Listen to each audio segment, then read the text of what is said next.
నమస్తే జర్నలిస్టు మందగిరి. ఇప్పుడు మార్కాపురం నియోజకవర్గంలో కులమా కూటమే అనే విషయంపై ఆర్యవైశ్యులు అంతర్మదనం చెందుతున్నారు.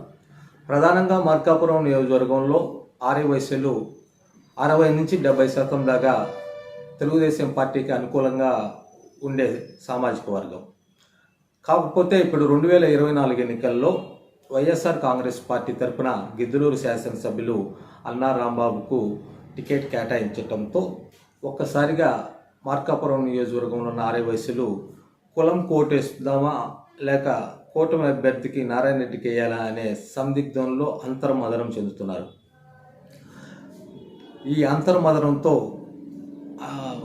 అనేక మంది ఆర్యవైశ్యులు ఏం చేయాలా, ఎలా చేయాలా అనే దాని మీద అంతర్మదనం చెందుతున్న నేపథ్యంలో ఆర్యవైశ్యులు చాలా గుమ్మనంగా ఉన్నారు. బయటికి ఎవరు వచ్చినా అందరిని సాధారణంగా స్వాగతిస్తున్నారు. వాళ్ళ మనసులో ఏంది, ఎటువైపు ఉన్నారు, కూటమి వైపు ఉన్నారా, కులం వైపు ఉన్నారా అనే అంశం మనకి బహిర్గతంగా వెల్లడి చేయడానికి వారు సుముఖంగా లేరు. ఒకవేళ ఆర్యవైశ్యులు మొత్తం 90% పైగా కులానికే ఓటు వేసే పరిస్థితిగానే ఉంటే ఈ నియోజకవర్గంలో వైఎస్ఆర్ కాంగ్రెస్ పార్టీ అభ్యర్థికి భారీ విజయం నమోదయ్యే పరిస్థితే ఉంటుందనేది మార్కాపురం నియోజకవర్గ ప్రజలు భావిస్తున్నారు. మొత్తం మీద ఆర్యవైశ్యులు, నియోజకవర్గంలో ఉన్న ఆర్యవైశ్యులు కులమా కూటమి అనేది అంతర్మదం నుంచి బయటపడి ఏ వైపు వేస్తారనేది మాత్రం మార్కాపురం నియోజకవర్గంలో తీవ్ర చర్చ జరుగుతుంది.